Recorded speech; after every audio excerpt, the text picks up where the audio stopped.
Hello दोस्तों, स्वागत है आपका अपने चैनल शिक्षा संगम पे। तो कैसे हैं आप सभी? उम्मीद है आप सभी बेहतर होंगे। तो जैसा कि आपको पता है आर के लिए हमारी जो है सीरीज़ चल रही थी, हम जिसमें जीएस की सीरीज़ ऑलरेडी चला रहे हैं। तो आज ये हिंदी के लिए हमारी, जैसे आप देख सकते हैं, सामान्य हिंदी के लिए ये आज हमारी पहली क्लास है। और सबसे पहले हम प्रीवियस ईयर के जितने भी क्वेश्चन आए हुए हैं उनको जो है पहले डिस्कस करेंगे। जैसे हमारे प्रीवियस ईयर हो जाएंगे उसके बाद जो मार्केट में अच्छी सीरीज़ आ रही हैं हिंदी के लिए, या जो भी मटेरियल मार्केट से मिलेगा इसके लिए, चाहे डिकोड हो चाहे और भी सीरीज़ हो, हम फिर उनको डिस्कस करेंगे। तो फिलहाल पहले हम जो है ये 2010 तक के क्वेश्चन हम सॉल्व कर लेंगे। तो ये पहला हो रहा है 2021 का। उसके बाद हम बैक होते जाएंगे और जैसे ही फिनिश होगा फिर नया देखेंगे। तो आपको पता होगा कि आर में हमारे जो है 6 टॉपिक हैं टोटल, जिसमें रहेगा आपका ब्लोम शब्द, ठीक है। उसके बाद रहेंगे अनेक शब्दों के लिए एक शब्द, और विशेषण विशेष्य, और वाक्य एवं बर्तनी शुद्धि होगा। और इसमें 5वां रहेगा हमारा तत्सम और तद्भव, और 6ठा रहेगा पर्यायवाची। तो ये कुल मिला के हमारे 6 टॉपिक रहेंगे, जो कि अभी जितना टाइम है हमारे पास, तो इस समय में हम बहुत अच्छे से इनको कवर कर लेंगे, क्योंकि अभी तो बहुत ज़्यादा टाइम है। नोटिफिकेशन आने तक अगर वेट करेंगे ना, तो यकीन मानिए कि नोटिफिकेशन आने के बाद जिसका लक अच्छा है वही अच्छी तैयारी करता है, वरना जो पहले से लगे हैं वो अच्छा स्कोर कर ले जाते हैं। तो चलिए फिर, आज का लेक्चर बहुत हो गया, स्टार्ट करते हैं पहला क्वेश्चन। तो देख सकते हैं क्वेश्चन नंबर 1 है हमारा नैसर्गिक। तो नैसर्गिक का विपरीतार्थक क्या होता है बताएंगे। तो इसमें ऑप्शन है अनुर्वर, ठीक है, आविर्भाव, प्राकृत या फिर कृत्रिम। तो आपको पता होगा कि इसका आंसर है कृत्रिम। तो देख लेते हैं, नैसर्गिक जो है इसका विपरीतार्थक शब्द हमारा कृत्रिम है, ठीक है, क्योंकि नैसर्गिक का मतलब होता है प्राकृतिक, मीन्स प्राकृतिक, ठीक है। और प्राकृतिक का जो है विपरीत क्या होगा, वो हो जाएगा हमारा कृत्रिम। तो ये इसका रहा विपरीतार्थक, ठीक है। विपरीतार्थक वह शब्द हैं जो किसी अन्य शब्द के सर्वथा विपरीत शब्द को प्रकट करते हैं, विपरीतार्थक शब्द कहलाते हैं। अन्य शब्द के विपरीतार्थक शब्द इस प्रकार हैं। तो देखते हैं। तो अनुर्वर का क्या है, उर्वर हो जाएगा। उसके बाद है आविर्भाव का हमारा तिरोभाव हो जाएगा। उसके बाद वृष्टि का हमारा अनावृष्टि हो जाएगा। और उसके बाद सकाम का हमारा निष्काम हो जाएगा। सकाम मतलब अच्छा काम, और निष्काम मतलब जो निष्फल कोई कर्म है, ठीक है। चलिए आगे देखते हैं। क्वेश्चन नंबर 2 है, एक वर्तनी शुद्ध है, तो बताइए कौन सी। आधिकारिक, इसमें तो आपको खुद ही बताना होगा। तो ये आप देख सकते हैं बी, इसका शुद्ध जो है ये हो जाएगा हमारा, ठीक है, आधिकारिक।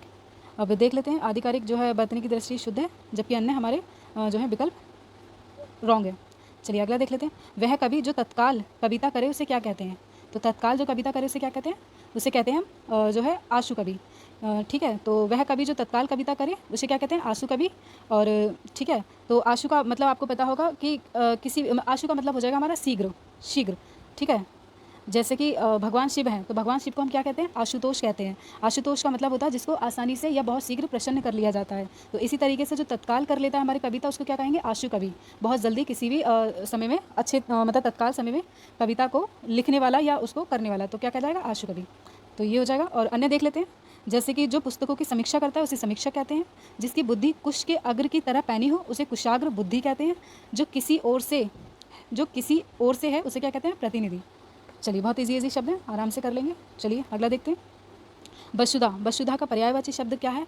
तो इसमें दे रखे हैं आंसर अपने, और जैसे कि आपको पता ही हमारा सॉल्व है तो हम उसी हिसाब से लगाएंगे। तो क्या हो जाएगा हमारा वसुधा का पर्यायवाची विपुला, ठीक है। वसुधा का पर्यायवाची शब्द हमारा विपुला है। और वसुधा के अन्य पर्यायवाची शब्द देख लेते हैं, भू, भूमि, इला, धरती, धरित्री, धरणी और वसुंधरा। तो इसका मतलब ये हमारा वसुधा को हमारा मतलब भूमि एक तरीके से बोल रहा है। तो ये सारे भूमि के पर्यायवाची हैं, ठीक है। आप चाहें तो इनको एक जो होता है ना अपनी नोटबुक बना सकते हैं, क्योंकि कभी कभी ये शब्द जो है हमें लगता है कि हम कर लेंगे, लेकिन हिंदी को भी इतना ईजी नहीं लेना चाहिए। ये भी अपने आप में एक बोलते हैं ना संपूर्ण, और अपने आप में एक अद्भुत विषय है। तो इसकी भी गरिमा बनाए रखें और इनके शब्दों को नोट कर लें, ठीक है। तो ये हमारे इनके हो जाएंगे पर्यायवाची शब्द, ठीक है। मैं तो हमेशा नोट कर लेती हूँ, अगर आप भी कर लें तो अच्छी बात है। चलिए अगला क्वेश्चन देखते हैं, क्वेश्चन नंबर 5। तो करपट का तद्भव रूप क्या होगा, तद्भव पूछ रहा है। तो तत्सम और तद्भव में आपको पता होगा वह शब्द जो संस्कृत से सीधे प्रयोग में, जो संस्कृत के आए हुए शब्द हैं और उनको सीधे प्रयोग में ले लिया जाता है, वे हमारे तत्सम कहलाते हैं। और जिनके रूप में कुछ परिवर्तन कर दिया जाता है और आम बोलचाल की भाषा में जो शब्द हम यूज़ कर लेते हैं उनको तद्भव कहते हैं, ठीक है। तत्सम मीन्स संस्कृत, तद्भव मीन्स आम बोलचाल भाषा के शब्द। चलिए देखते हैं, तो करपट का तद्भव रूप क्या होगा। तो बताना है आपको इसमें क्या होगा करपट का। यहाँ है कपट, कपूर, कपड़ा, कारपेट। अब आप इसको पॉज कर लीजिएगा और उसके बाद मुझे बताइए इसका आंसर क्या होगा। चलिए आई होप आपने आंसर दिया होगा। तो आंसर इसका हो जाएगा करपट का, एक मिनट, करपट का हो जाएगा हमारा कपड़ा, ठीक है। ये इसका तद्भव रूप है। चलिए तो देख लेते हैं, ध्वनियों के मेल से बनी शब्द तो ध्वनियों के मेल से बने सार्थक वर्ण समुदाय शब्द कहलाते हैं। उत्पत्ति की दृष्टि से शब्द 4 प्रकार के होते हैं। पहले कौन से? तत्सम, तद्भव, देशज और विशेषज। ये 4 प्रकार के होते हैं। अगर ऐसा क्वेश्चन बनता है कि उत्पत्ति के आधार पर बताइए शब्द कितने प्रकार के होते हैं, तो आप 4 टिक करेंगे, ठीक है। और ये लिख रखे हैं वो शब्द, आप चाहें तो नोट कर लें। चलिए आगे देखते हैं तत्सम शब्द। तो चलिए ये वही बता रहा है, तत्सम शब्द किसी भाषा के वह मूल शब्द जो संस्कृत में ज्यों के त्यों हिंदी में आए हैं, आपको बताया था, वह तत्सम कहलाते हैं, ठीक है। तो देख सकते हैं आप यहाँ पे करपट है, आम्र है, पुष्प है, मयूर है, चतवारी है, खरपर है। अच्छा, जहाँ भी इस तरीके का शा या फिर इस तरीके का शा या फिर आधा रा या फिर ये इस तरीके के जो शब्द आते हैं, मतलब अधिकांशतः जो ऐसे शब्द आते हैं या ऊपर ऐसे रा, तो वो देखना आप अधिकांशतः जो है हमारे संस्कृत के शब्द होते हैं। ये थोड़ा सा ऐसा ट्रिक है, मुझे भी मेरे गुरुजी ने बताया था तो मैंने आपको बता दिया। बाकी ऐसा नहीं कि हमेशा, लेकिन मोस्टली इस तरीके का आप हो तो आराम से पहचान सकते हैं, ठीक है। ये रहते हैं कुछ, जैसे मान लो ये इस तरीके से कुछ शब्द बनाएं तो हो जाते हैं, रा ऋण इस तरीके के। तो चलिए फिर देखते हैं आगे। क्वेश्चन नंबर 6 देखते हैं। खेलना शब्द से बना विशेषण क्या है, ठीक है। तो बताइए क्या है इसमें? दयालु, कृपालु, खिलाड़ी, धार्मिक। बहुत आसान है, आप बता सकते हैं। खेलना शब्द का क्या हो जाएगा हमारा? ये हो जाएगा खिलाड़ी। चलिए आगे देखते हैं। तो खेलना शब्द से बना विशेषण खिलाड़ी होगा। विशेषण शब्द देख लेते हैं। जो संज्ञा या सर्वनाम की विशेषता बताएं उसे विशेषण कहते हैं, ठीक है। सार्वनामिक विशेषण जैसे कि यह, वह, कोई, ऐसा, जैसा इत्यादि, ये सारे हमारे सार्वनामिक विशेषण होते हैं। गुणवाचक में किसी की जो है गुण बताए जाते हैं, जैसे नया, पुराना, झूठा, सफ़ेद, ठीक है, और पीला, चौड़ा, बुद्धिमान, बलशाली, ये आदि सब हमारे जो हैं गुणवाचक हो जाते हैं। संख्या में देख लेते हैं। संख्या विशेषण में हम क्या करते हैं? संख्या बताते हैं, जैसे 4, कुछ, 30, सब, तीनों, चारों इत्यादि। तो ये हमारे संख्या विशेषण हो जाएंगे। परिमाण बोधक में देख लेते हैं। तो परिमाण बोधक में होता है 2 शेर, सब धन, 10 हाथ, 4 गज इत्यादि, ये हमारे परिमाण बोधक शब्द कहलाते हैं, विशेषण। चलिए आगे देखते हैं। चंद्रहास का पर्यायवाची जो है शब्द क्या है? तो बताना है तीर, तलवार, धनुष, बाण, भाला। तो इसका क्या हो जाएगा? चंद्रहास का हमारा हो जाएगा तलवार, ठीक है। तलवार पर्यायवाची शब्द है इसका। चंद्रहास के अन्य पर्यायवाची शब्द देख लीजिए। करवाल, खड़क, असी, कटार, कृपाण आदि ये हमारे तलवार के हैं। अच्छा, तीर के देख लीजिए। तीर के हैं हमारे आशुक, इशु, नाराज, ठीक है, सर, सायर, शायक और ये बाण, तो ये हमारे तीर के हो जाएंगे। तो चलिए ये देखते हैं। भाला का पर्यायवाची शब्द देख लेते हैं। इसका हो जाएगा बर्छा, कुंत और सलाका, ये हमारा भाला का पर्यायवाची शब्द हो जाएंगे। चलिए अगला देख लेते हैं। तो निम्नलिखित में से एक शब्द विशेषण नहीं है, आपको बताना है कौन सा विशेषण नहीं है। तो आकूत, आचार, आकर्ण और आचंड। तो आप देख सकते हैं कि इसमें आचार जो है वो विशेषण शब्द नहीं है, क्योंकि आचार किसी की विशेषता नहीं बता रहा है। क्योंकि डेफिनेशन में तो यही देखा था कि जो शब्द किसी की विशेषता बताता है वो विशेषण शब्द कहलाते हैं। आचार किसी की विशेषता नहीं बता रहा है, आचार विशेषण शब्द नहीं है। जबकि आकूत, आकर्ण, आचंड ये हमारे विशेषण शब्द हैं। विशेषण जो संज्ञा या सर्वनाम की विशेषता बताएं विशेषण शब्द कहलाते हैं, ठीक है। चलिए अब देख लेते हैं विशेषण शब्द जो है हमारे कितने प्रकार के होते हैं। तो ये हमारे 4 प्रकार के होते हैं। देख लेते हैं कौन कौन से। तो नंबर 1 पे है सार्वनामिक विशेषण, गुणवाचक विशेषण, परिमाणवाचक विशेषण, संख्यावाचक विशेषण। ये वही है जो हमने यहाँ पर, ये देखिए, ये हमने यहाँ पर डिस्कस किए हैं। इसके अंतर्गत कौन कौन से जो हैं शब्द आ रहे हैं जिनको हम पहचान करेंगे कि ये किस विशेषण के अंतर्गत हैं, तो ये आप यहाँ पर आराम से देख सकते हैं। चलिए ये लास्ट ईयर जो पेपर हुआ है आर का 2021 में, उसका ही जो है पेपर है ये, ठीक है। चलिए क्वेश्चन नंबर 9 देखते हैं। तो 100 गुना लंबा में विशेषण का कौन सा पद है? क्वेश्चन दे रखा है 100 गुना लंबा में विशेषण का कौन सा पद है। तो यहाँ पर आप देख सकते हैं आवर्ती वाचक विशेषण। तो 100 गुना लंबा में जो है आवर्ती वाचक जो हमारा विशेषण है, जो संज्ञा या सर्वनाम किसी की विशेषता का बोध कराएं विशेषण कहलाते हैं। ये वही अगेन डेफिनेशन है यहाँ पर। तो फिर देख लेते हैं विशेषण के 4 भेद होते हैं, सार्वनामिक विशेषण, गुणवाचक विशेषण, परिमाणवाचक और संख्यावाचक। तो देखते हैं संख्यावाचक विशेषण जो है जिस विशेषण से संज्ञा की संख्या का बोध होता हो, यानी कि अगर कोई जो है विशेषण है और वो किसी संज्ञा की संख्या बता रहा है तो वहाँ पर क्या कहलाएंगे? संख्यावाचक विशेषण कहलाएंगे, ठीक है। तो कितने भेद हैं तो आप देख सकते हैं। पहला है गणनावाचक, क्रमवाचक, आवर्तीवाचक, समुदायवाचक और प्रत्येकवाचक बोधक। तो ये हमारे 5 हो गए, ठीक है। टोटल 5 है संख्यावाचक विशेषण के अंतर्गत जो है इसके भेद। तो देख लेते हैं क्वेश्चन आवर्तीवाचक विशेषण से बना था। तो देख लेते हैं जो संख्यावाचक विशेषण की किसी संख्या की आवर्ती को सूचित करता हो आवर्ती वाचक विशेषण कहलाता है। जैसे 4 गुना, 2 गुना, 3 गुना, 100 गुना। ठीक है, तो ये हमारे आवर्तीवाचक हो जाएंगे। ठीक, इस तरीके से। क्वेश्चन नंबर 10 देख लेते हैं। सब कुछ जानने वाले के लिए एक शब्द बताइए। तो सब कुछ जानने वाले के लिए सर्वज्ञ करेंगे। ठीक है, तो यहाँ पर देख सकते हैं सर्वज्ञ होगा। चलिए अन्य देख लेते हैं। जो सबको समान भाव से देखता हो उसे क्या कहेंगे? समदर्शी कहेंगे। जो अक्षरों को पढ़ना लिखना जानता हो उसको हम साक्षर कहेंगे। जो अपने आप से उत्पन्न हुआ हो उसको स्वयंभू कहेंगे। जो सब काम अपने भरोसे करता हो उसे हम स्वावलंबी कहेंगे। ठीक है, मीन्स इंडिपेंडेंस, स्वावलंबी। ठीक है, तो ये हैं इस तरीके से कुछ शब्द हैं। अच्छा, ये शब्द आपको कहीं ना कहीं जैसे एक्सप्लेनेशन में मिल जा रहे हैं, तो आप कोशिश करिएगा कि एक अच्छे छोटे से नोट्स बना लें, या अगर कोई बुक आप कर रहे हैं, बुक तो मैं आपको एक ही बताऊंगी, नालंदा की पृथ्वीनाथ पांडे की बुक है। आप उससे 6 टॉपिक कवर करेंगे तो बहुत अच्छे से कवर हो जाएगा, और 60 में से 60 भी आप ले आएंगे हिंदी में। और जिसने 60 में से 60 मार दिए, और उधर जीएस में हमारा थोड़ा रह जाता है, अगर 80 के आसपास मान लीजिए, हालांकि ये भी बहुत मुश्किल है, मतलब इसके एवरेज में मान लीजिए वो ले आता है, तो समझिए उसका प्री क्लियर हो जाना है। ठीक है, ये जो है मैं बहुत लोगों के एक्सपीरियंस से बोल रही हूँ, और मैंने भी एग्ज़ाम दिया है, तो इसी आधार पे बोल रही हूँ। बाकी हिंदी पे अच्छा ध्यान दीजिए, हो जाएगा। तो ये आपके शब्द थे, हमने देख लिए। चलिए क्वेश्चन नंबर 11 देख लेते हैं। ठीक है, इनमें से प्रथम का उपयुक्त विपरीतार्थक शब्द कौन सा होगा? तो बताना है प्रथम का जो है विपरीतार्थक, तो हमारा होगा अंतिम। सही है, ठीक है, आगे देखते हैं। तो और बाकी के जो शब्द हैं उनको देख लेते हैं। तो यहाँ पर है प्रधान, प्रधान का हमारा हो जाएगा गौड़, इंपॉर्टेंट है ये। उसके बाद प्रथम का अंतिम, उसके बाद प्रत्यक्ष का अप्रत्यक्ष हो जाएगा, और प्रवर का अवर हो जाएगा। तो ये शब्द और विलोम मिल गए आपको। चलिए आगे देख लेते हैं।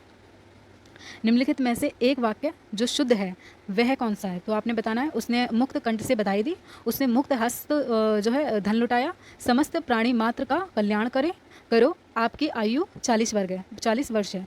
तो देख लेते हैं इसमें कौन सा है। तो इसका आंसर बी हो जाएगा।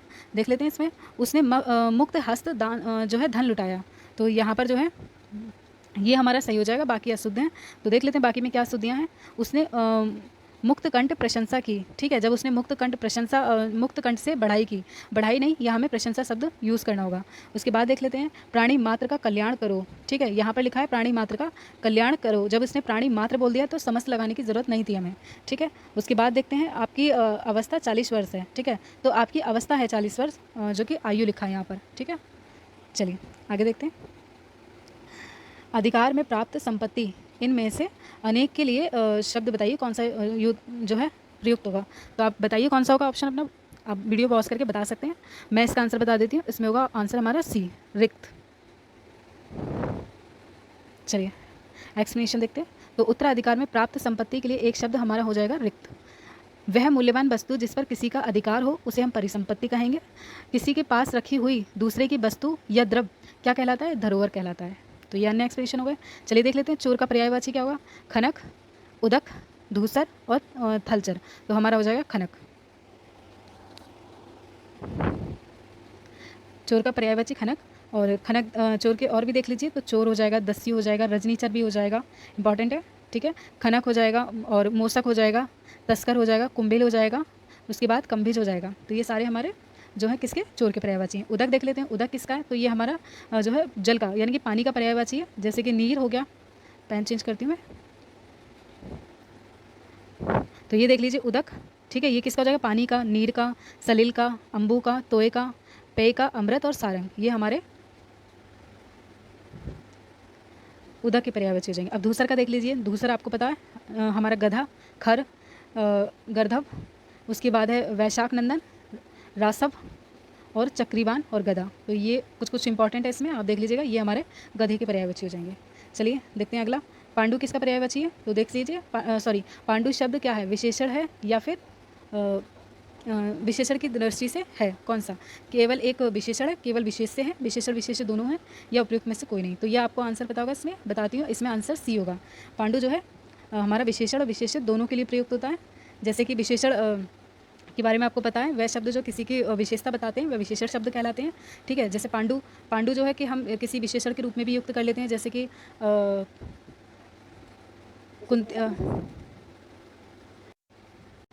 तो चलिए, जैसे पांडु जो है हमारे किनके? अर्जुन के पिता हैं पांडु।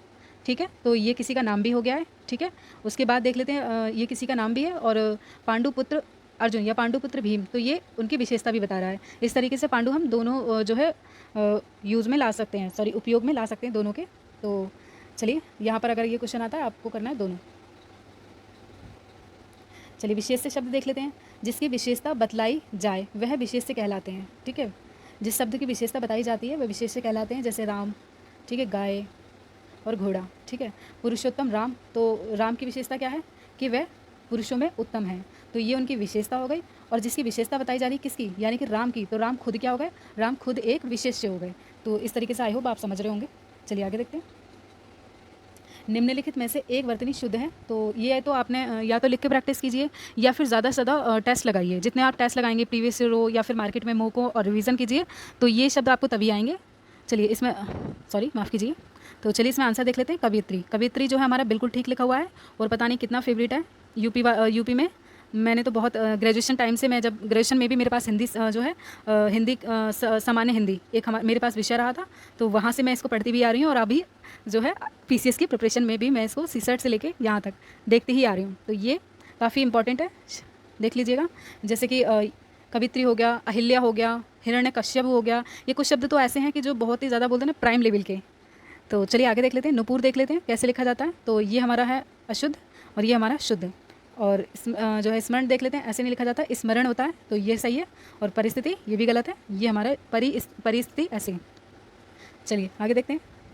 तो वर्तनी की दृष्टि से शुद्ध शब्द हैं, बताइए कौन सा शुद्ध है। तो आप देख सकते हैं ये सब देख रखे हैं, इसमें हमारा राइट परीक्षा इस तरीके से लिखा जाता है, तो परीक्षा शुद्ध है। बाकी देख लेते हैं। प्रत्युत कैसे लिखा जाता है, प्रत्युत ऐसे लिखा जाता है, ये गलत है हमारा, हलंत नहीं लगेगा नीचे। उसके बाद भाग्यवान देख लेते हैं, भाग्यवान में हलंत लगेगा, विधिवत में हलंत लगेगा, आप देख सकते हैं, श्रीमान में हलंत लगेगा। और जैसे परिषद लिखते हैं हम, ठीक है, तो परिषद में हलंत लगेगा। ठीक है, तो ये कुछ शब्द हैं ऐसे जिन पे हलंत लगेगा और वे तभी शुद्ध माने जाएंगे। चलिए क्वेश्चन नंबर 18 देख लेते हैं। बिना पलक झपकाए के लिए एक शब्द यूज़ कीजिए। तो बिना पलक झपकाए एक शब्द यूज़ करना है, बताइए कौन सा सही है। तो आप देख सकते हैं निर्मेश, निर्मेश, ये हमारा शुद्ध हो जाएगा। बिना पलक झपकाए ये निर्मेश हो जाएगा। ठीक है, बाकी देख लेते हैं। तर्क के द्वारा जो सम्मत है उसको क्या कहेंगे, तर्क सम्मत। जिसे नहीं जीता जा सके उसे अजय कहेंगे। जो अनुकरण करने योग्य हो उसको अनुकरणे कहे जाएंगे। तो ये बाकी के शब्द हैं, ये इस तरीके से आप देख सकते हैं। चलिए आगे देखते हैं। चलिए क्वेश्चन नंबर 19 देख लेते हैं। तो अनुरक्ति का विलोमार्थक शब्द क्या होगा, देख लीजिए, इसमें विरक्ति हो जाएगा। ठीक है, और बाकी देख लेते हैं। आसक्ति का अनासक्ति, प्रकृति का विकृति, अनेकता का एकता और अपकार का उपकार हो जाएगा। तो ये हमारे जो है विपरीतार्थक शब्द हैं। चलिए आगे देख लेते हैं। आगे है निम्नलिखित में से एक शुद्ध है, शुद्ध बताना हमें। मैं अनेकों बार विदेश गया, इस हीरे का मूल्य आका नहीं जा सकता, बिना टिकट यात्रा दंडनीय है, आप केवल इतना ही काम कर दीजिए। तो आंसर देख लेते हैं इसका। आंसर इसका हो जाएगा आंसर सी, बिना टिकट यात्रा दंडनीय है। देख लेते हैं क्यों है। तो मैं अनेकों बार विदेश गया। चलिए क्वेश्चन नंबर 19 देख लेते हैं। चलिए, तो अनुरक्ति का हमें विपरीतार्थक शब्द बताना है, तो इसका हो जाएगा अनुरक्ति का विरक्ति। चलिए अन्य देख लेते हैं। आसक्ति का अनासक्ति हो जाएगा और प्रकृति का विकृति हो जाएगा, अनेकता का एकता और अपकार का उपकार हो जाएगा। तो ये हमारे जो है विपरीतार्थक शब्द हैं, अच्छे से देख लीजिए इनको। चलिए अगला को देखते हैं, क्वेश्चन नंबर 20। तो मैं अनेकों बार विदेश गया, इस हीरे का मूल्य नापा नहीं जा सकता, बिना टिकट यात्रा दंडनीय है, आप केवल इतना ही काम कर दीजिए। तो इसका आंसर हमारा सी हो जाएगा, बिना टिकट यात्रा दंडनीय है। अब देखते हैं। मैं अनेकों बार विदेश गया, जब हमने यहाँ पर अनेक लिख दिया तो अनेक में हमें अनेकों लिखने की जरूरत नहीं, क्योंकि अनेक का मतलब ही होता है कई बार, और ये अपने आप में बहुवचन शब्द है, इसके लिए अनेकों शब्द यूज़ नहीं कर सकते। ठीक है, और ये अशुद्ध हो जाएगा। ठीक है, उसके बाद देख लेते हैं। इस हीरे का मूल्य नापा नहीं जा सकता, जबकि हीरे को नापा नहीं जाता आंका जाता है, तो यहाँ पर ये अशुद्धि हो गई। उसके बाद देखते हैं। आप केवल इतना ही काम कर दिए, जब इतना लिख दिया है तो केवल लिखने की जरूरत नहीं है, और जब केवल लिख दिया तो इतना ही नहीं लिखते, तो इसलिए ये हमारा अशुद्ध हो जाएगा। इसका शुद्ध बनेगा आप इतना ही काम कर दीजिए। तो ये हमारे रहे 20 क्वेश्चन। चलिए आगे के क्वेश्चन हम बाद में करेंगे, और मैं कोशिश करूँगी कि जितने भी जो भी मैं लास्ट ईयर पेपर डिस्कस कर रही हूँ वो हिंदी के एटलीस्ट 2 वीडियो में कंप्लीट कर दूँ, एक पूरा 60 क्वेश्चन का। चाहे तो मैं एक वीडियो में भी कर सकती हूँ, पर वीडियो लंबी होने की वजह से ना तो हमारा मन लगता है इतनी लंबी वीडियो में, और थोड़ा रिवाइज़ करने में भी मुश्किल होता है। छोटी छोटी वीडियोज़ रहेंगी तो पढ़ने में भी आसानी होगी, और आराम से हम खाते पीते उठते बैठते मतलब इन्जॉय करते करते पढ़ते रहेंगे तो ज़्यादा अच्छा लगेगा। बोरिंग होकर एक जगह तो नहीं बैठा जाता, तो बस इसलिए मैं छोटी वीडियोज़ बनाती हूँ, और आप इन्जॉय कीजिए और पढ़ाई करिए साथ में ही। तो मिलते हैं चलिए अगले पार्ट में। बाय बाय, अपना ख्याल रखिए।